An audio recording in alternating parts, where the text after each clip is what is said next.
Welcome to my channel. Today, we will be talking about how Tesla compares to other electric car brands. For a long time, Tesla was synonymous with electric cars. They had a huge head start and built a reputation for long-range, cutting-edge technology and a unique brand identity. But the market has changed. Now, established automakers and new EV companies are competing directly with Tesla. The first major difference is the business model. Tesla sells its cars directly to consumers. Other companies, like Ford or Chevrolet, use traditional dealerships. This means a different buying and service experience. Another key area is the charging network.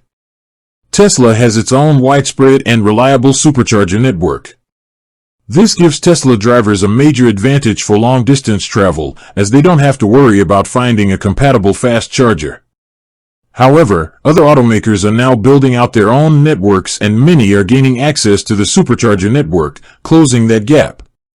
When it comes to the cars themselves, Tesla is often praised for its performance and software. Their vehicles are known for their quick acceleration and over-the-air updates that add new features and improve existing ones.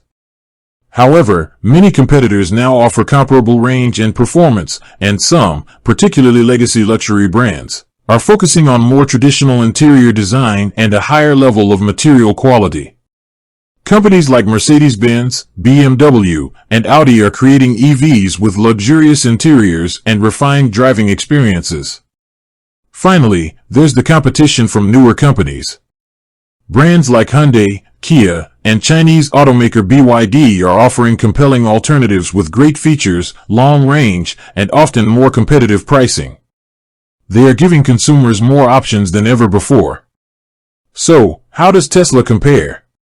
It's no longer the only game in town.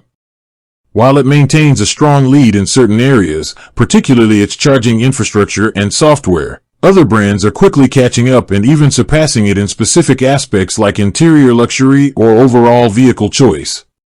With that being said, thank you for watching. For more finance videos, kindly check my page. Please like, share, comment, and subscribe to my channel. Thank you.